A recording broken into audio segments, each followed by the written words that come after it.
नमस्कार दोस्तों। आज एक और कहानी सुनेंगे। आज राजू की माँ मीरा उसके कमरे की सफाई कर रही थी। परीक्षा खत्म हो गई थी तो सोचा, लाओ पुरानी किताबें, कॉपियां आदि कबाड़ी को दे दें। वैसे भी इस साल राजू 12वीं पास कर चुका था। अब वह आगे की पढ़ाई के लिए हॉस्टल जाने वाला था।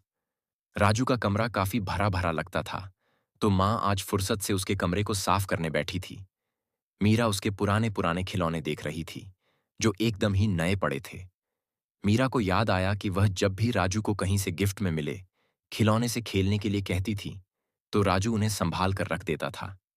कहता था कि वह बहुत अच्छे हैं, मैं बाद में खेलूंगा। किंतु अब वह इतना बड़ा हो गया था कि शायद यह खिलौने, गिफ्ट में मिले हुए पेंसिल बॉक्स और भी बहुत कुछ उसके काम का ही नहीं रह गया था।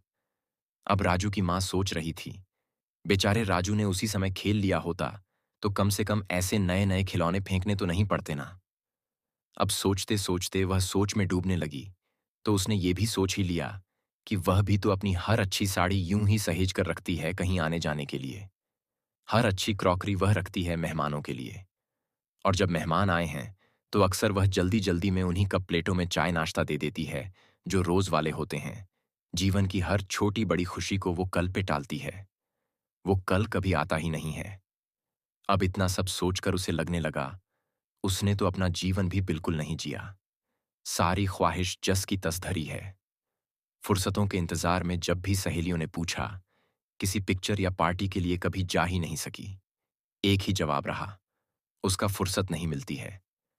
अच्छी से अच्छी साड़ी कभी घूमने जाऊंगी तो पहनूंगी के चक्कर में धरी की धरी रह गई। और ऐसे ही एक दिन, जैसे वो राजू के खिलौने कबाड़ी को दे रही है, वैसे ही उसकी पूरी जिंदगी भी एक दिन बस बेकार ही रह जाएगी, और वो भी अपने पसंदीदा सामानों को रखे रखे बेकार कर देगी। सच तो ये है कि वो जिंदगी के कैनवास में भी मनमाफिक कोई रंग भर ही नहीं पाई। इतना सोचते ही उसको एक तेज झटका लगा। उसने सोचा, इसी पल से वह अपने आने वाले हर पल को भरपूर जिएगी। काम धाम खत्म कर एक अच्छी सी साड़ी पहनकर निकल गई। गार्डन में वहां उसे उसकी एक सहेली मिल गई। उसने बोला, क्या बात है, आज तू कैसे निकल आई? फुर्सत मिल गई? तो उसने बड़े ही सलीके से कहा, फुर्सत मिलती नहीं, निकाली जाती है। इतना सुनकर मीरा की सहेली सोनिया ने कहा कि जय हो। मीरा देवी की दोनों सहेलियों ने दिल खोलकर ठहाका लगाया और अपनी पसंदीदा पानी पूरी खाकर दोनों घर आ गईं। आज रात को खाना खाते हुए वह बड़ी ही प्रसन्न दिखाई दे रही थी। पति ने उसके गले में अपनी बाहें डालते हुए कहा, आज बड़ी ही खुश और सुंदर नजर आ रही हो। क्या कोई खजाना मिल गया है क्या? मीरा ने मुस्कुराते हुए कहा, खजाना तो मेरे पास कब से ही था।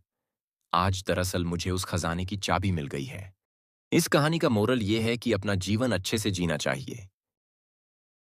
अगर आपको कहानी अच्छी लगी हो तो वीडियो को लाइक एंड चैनल को सब्सक्राइब करो।